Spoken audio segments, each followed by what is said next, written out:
I am here with half of a gazillion angry Mexicans, James and Ben. Thanks for coming down, fellas. No stress at all, mate. How are you?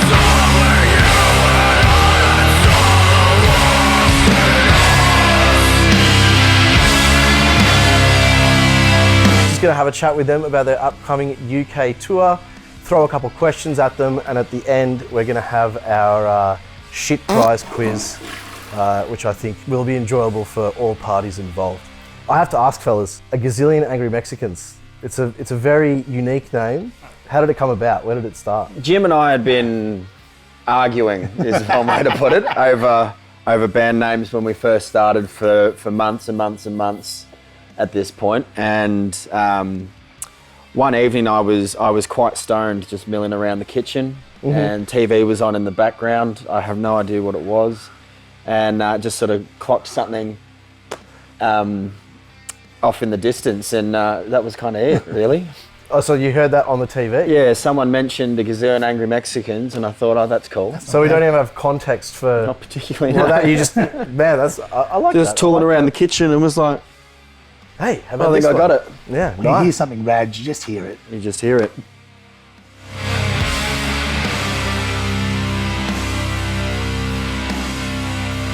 So you've been to the UK before.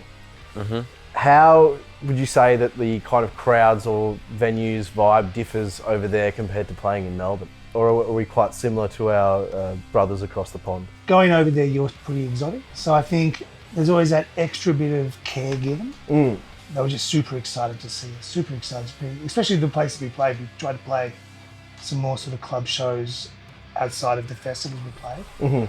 And they were just wrapped.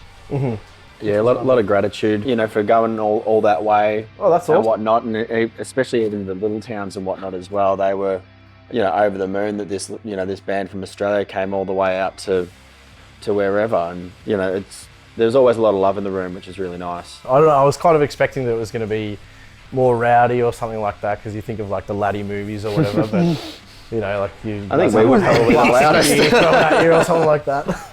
Yeah, we were probably the rowdy ones. Yeah, representing. But then they met us on that level pretty quickly. Yeah, Yeah, people quickly. tend to come up. yeah. Who's the band at? Sam's probably the band daddy.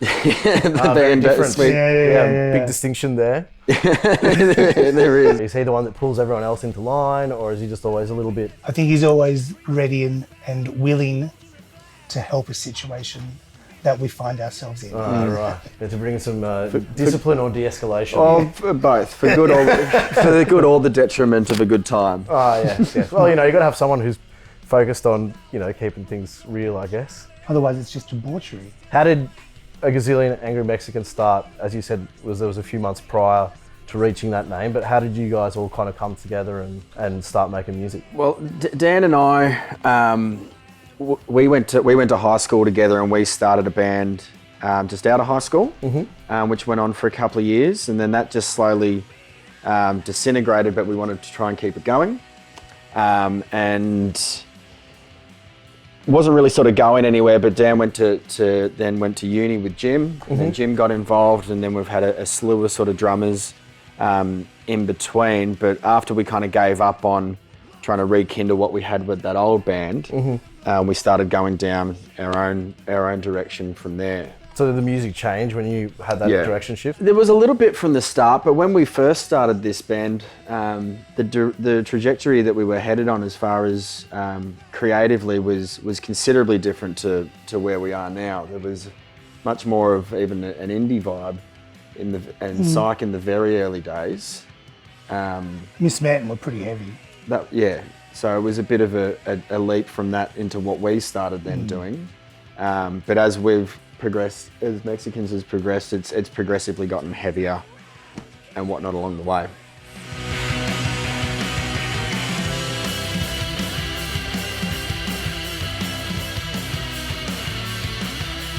What do you reckon is the worst gig you've played? A grand final day, Which we won't ever do again. which we'll never do again. After we watched the grand final Yes. at a mate's house, which turned out to be a lot more carry on than we expected. They were like, "No, this will be fine. We'll just keep it casual for the footy, and then we'll go play this gig and it'll be great. And then we didn't keep it casual during the footy. Time makes fools of us all. We had all lost our voices at this stage. They weren't going to give us any drinks because they shouldn't have anyway. Right, so you were visibly... We weren't in the best of form. We weren't in the best of form. Is one way to put it. Yeah, that's what I went. There was stairs involved. And I think like we played everything, like the gig itself, the playing itself wasn't too bad. But then afterwards there was glass on the floor, a couple of mic stands had been broken. I mean, that sounds pretty fun. You know, In hindsight, I don't actually think we played all that well, James. I think that was the big kicker of why it was probably one of the worst because of the performance from being well marinated. Weller marinated. Yeah. I guess this is going to be I'll fire it individually. What got you into making music? I fell in love with it from a pretty early age. I got encouraged to go and buy a CD at some market or whatever, and that just kind of I had no interest really in music until that point. And then once I got that CD and took it home and put it on, that changed everything. How about yourself, James? My older sister was into a lot of music when I was younger, and she introduced me into a lot of bands. And she would always encourage me, when I started going out, she'd always encourage me to watch Rage at parties. And then all parties just end up turning on the television when Rage started. We'd always watch that. And yeah, I think it was just the help from my older sister to getting into music and then wanting to make it myself.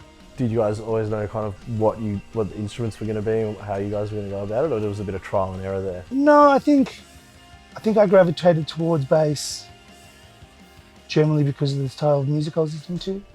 Lots of sort of grunge and stuff, and lots of 90s music. I think I liked the size of it, the weight of everything. Yeah, it was. I just grew up listening to very guitar heavy music, so that just sort of made sense to me.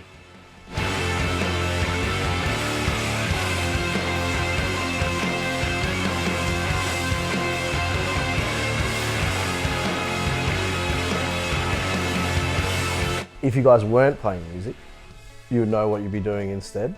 The square watermelon business is huge at the moment. Booming? Booming, yeah. Do you know how easy it is to stack a square watermelon? I'm assuming it's much easier than stacking a normal circle one. one? You'd be right. You'd be absolutely correct. So you're solving problems. Exactly. That's it. We've got the technology to do it now. Isn't it just growing it in a box? I don't want to give too many tips. Sorry. Chill. Yeah, we'll just say we would be farming. Okay, well, now it's time for the shit prize quiz. 10 questions. Well, should we check a buzzer? Buzzer. Number 1, what is the capital of Egypt? Cairo. Correct. If I was playing a euphonium, what kind of instrument am I playing? It's brass, kind of like a trumpet. Yes. What language would I speak if I was from Brazil?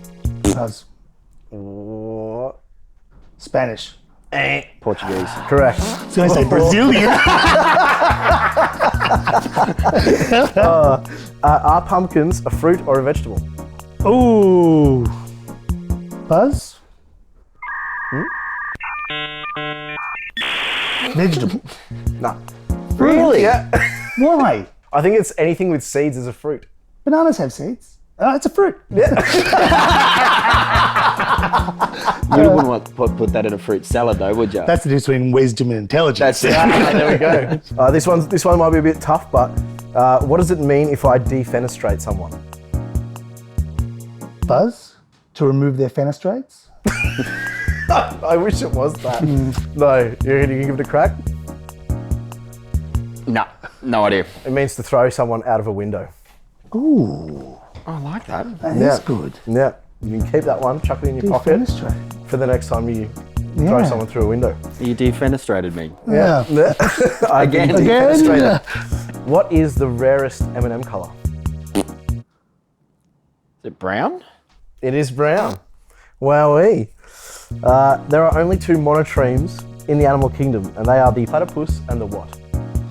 I'm assuming it's a It is one of ours. Yeah. Yeah, one of ours. buzz kangaroo. No, echidna. Oh, okay. Okay. Where is the Sea of Tranquility located? Here. That's almost worth a point. No, I got no idea. The moon. Oh, Saudi Arabia imports camels from what country? Buzz Australia. Correct. WA. I don't have that, but yeah, Yeah. that's Australia. Nice one. And what is the driest continent? Buzz Antarctica. Correct. Yeah. Thus ends the this segment. Well done. Well Yes. done. Well done. Well You done. don't let him do his job. Great job, but I think Ben, mate, you've won our shit prize for this. What is it? Please open it up out of the bag I got my sausage roll in this morning. Ooh. Artichokes. Marinated artichoke hearts. That's a very good prize. You think that would be a shit prize, but that is a very good prize for boys like us. Yeah, Is it? chuck that on a sandwich. Absolutely. Oh, lovely. Well, Yeah, then, no, I've done you know well. what? It's good prize trivia. Yeah. It's not shit prize trivia. Anyway, boys, thank you very much for coming on and having a chat with me. Good luck for your tour. Cheers, man.